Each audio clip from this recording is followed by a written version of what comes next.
The dollar is facing a revolt. The world knows it as the king of currencies, but the dominance of the dollar is now under threat. More and more countries are looking for alternatives, and China's yuan is emerging as a clear challenger.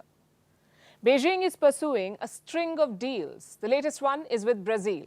Brazil and China are ditching the dollar. From now on, they'll use their own currencies for trade. So China is pushing the yuan. What about the Indian rupee? It's not far behind. The Indian rupee is also emerging as a serious contender. And why are these trends significant? Because currencies drive commerce. The dollar's dominance gives the US an outsized influence on the global economy, and a shift away from the dollar will only hurt America. It will also hasten the rebalancing of the global economy. In the next few minutes, we'll look at this trend and where this is going. First, the events in Brazil. Brazil announced the deal yesterday, and it did not come out of the blue.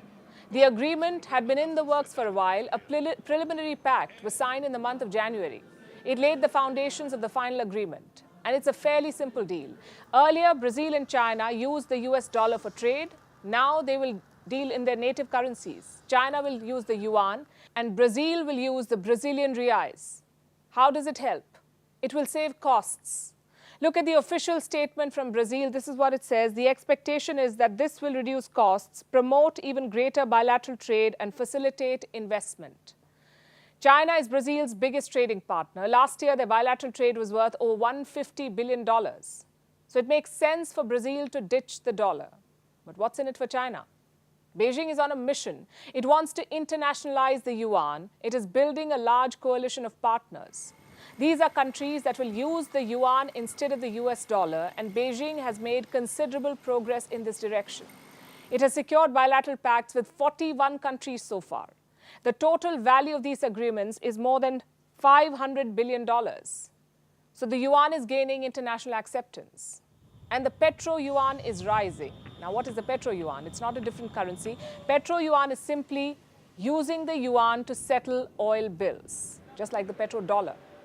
And China is making an aggressive push for this. It is finding takers in oil-producing nations. Russia, for instance, it has embraced the yuan. So have Iran, Venezuela, and some African nations.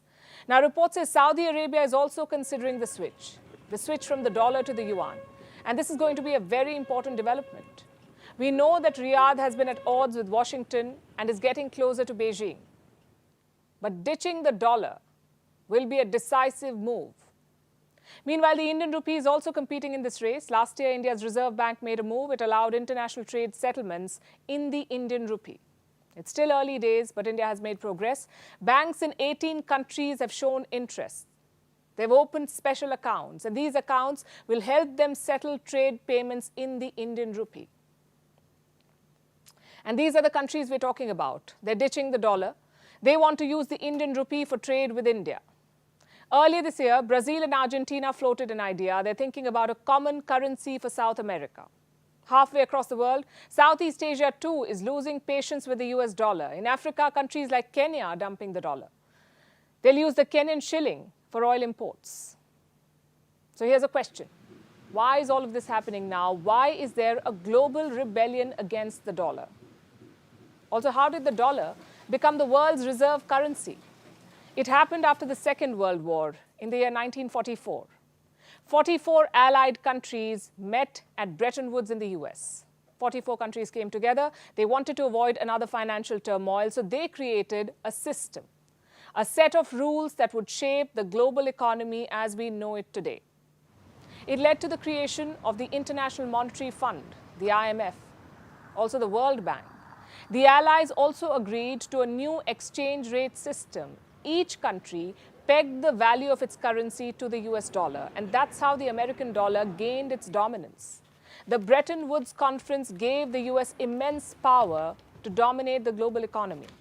It created two financial institutions, the IMF and the World Bank, largely controlled by America.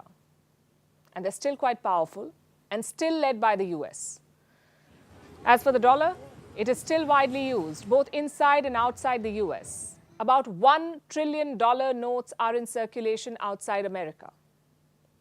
Some 40% of the world's debt is issued in US dollars.